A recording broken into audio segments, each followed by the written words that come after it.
ये पिता अगले पल पेशाब कर रहे थे, तभी वह टॉयलेट में गिर गए। लड़के ने पिता को बाहर निकाला और मां इतनी जोर से हंस रही थी कि यह अपमानजनक था। लड़के ने फैसला किया कि पहले उन्हें नहलाया जाए। हर कोई एक कप में बैठा। पिता ने खुद को साफ करने के लिए वास्तव में एक टूथब्रश उठाया। मां ने पिता को गुस्से से घूरा और पिता डर गए। फिर वे बच्चों की तरह पानी से खेलने लगे। नहाने के बाद लड़के ने उन्हें सुखाया। मां स्थिर नहीं रही और स्किन लोशन में गिर गई। इस बार पिता की बारी थी हंसने की। फिर लड़के ने एक रेजर लाया और अपने पिता के बाल काट दिए।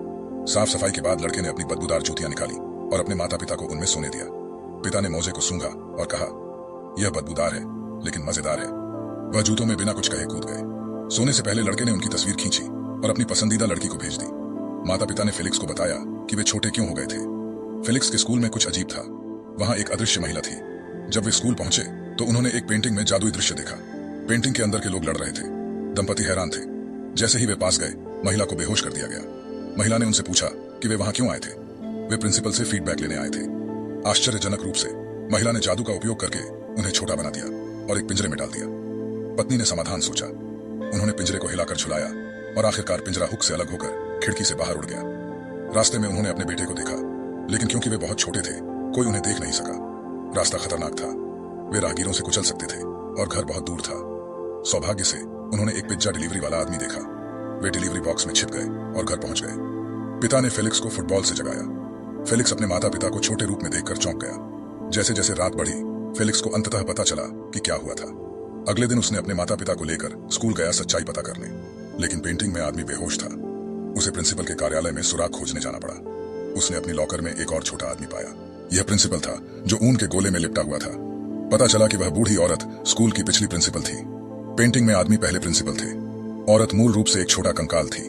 एक दिन उसने स्कूल में चुपके से प्रवेश किया। वह काले जादू का उपयोग करके फिर से जीवित होना चाहती थी। उसने पूरे स्कूल को नियंत्रित करने की योजना बनाई, इसलिए वह पेंटिंग में घुसी और पहले प्रिंसिपल को हरा दिया। वर्तमान प्रिंसिपल ने इसे देखा, लेकिन बूढ़ी औरत ने जादू का उपयोग करके उसे छोटा कर दिया और ऊन के गोले में लपेट दिया। सौभाग्य से फेलिक्स ने प्रिंसिपल को ढूंढ लिया, लेकिन तभी बूढ़ी औरत वापस आ गई। उसने प्रिंसिपल को एक रिबन से ढक दिया। फेलिक्स को अपने माता पिता के साथ भागना पड़ा।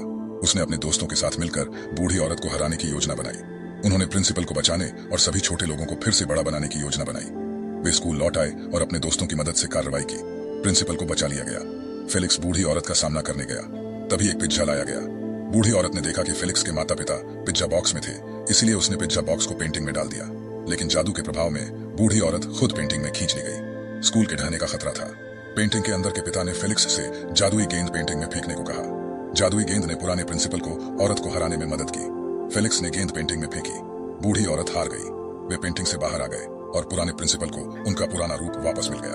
अंत में प्रिंसिपल के जादू से छोटे लोग फिर से बड़े हो गए।